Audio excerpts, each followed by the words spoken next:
আসসালামু আলাইকুম। মহিষের বাচ্চা আমার মনে হয় গরু লালন পালন করার চেয়ে মহিষের বাচ্চা লালন পালন করা অনেক ভালো। কেননা তাদের রোগবালাই একদম কম।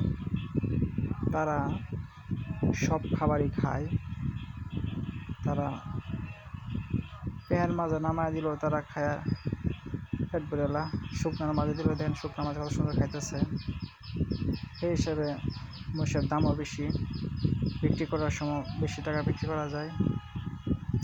তাদের রোগবালাই কম হয়, তাদেরকে নিয়ে টেনশন কম হয়, সময় কম দিতে হয়, দানাদার খাবার বেশি একটা খাওয়াতে হয় না। যদিও দানাদার খাবার খাওয়াই অল্প দিনে সুঠাম দেহের মোষ হয়ে যাবে। তাই বলি মোষ আমার মনে হয় গরু পালার চেয়ে মোষ বেশি পালা ভালো।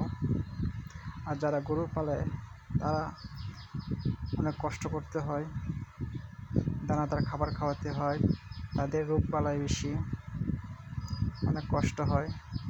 সেই হিসাবে মোষ পালাই ভালো, কষ্ট কম। দেখেন কত সুন্দর গরুর মতো লাইরা খাওয়াইতেছে মোষ, কোনো টেনশন নাই।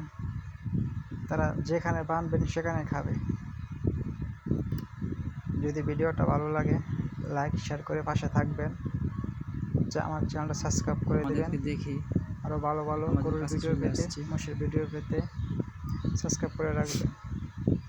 এই যে আমাদেরকে দেখে মোষ আমাদের কাছে চলে আসছে, আমাদের দিকে তাকায় রয়েছে কত সুন্দর করে। আমার চ্যানেলটা সাবস্ক্রাইব মায়ের করে চোখে পাশে তাকায় থাকবেন। রয়েছে আরো দেখার ভালো মতো। ভালো গরুর ভিডিও আসলে পেতে, সব মোষের ভিডিও জিনিসকেই পেতে ভালোবাসা দিলে সব জিনিসেই তারা বুঝতে পারে।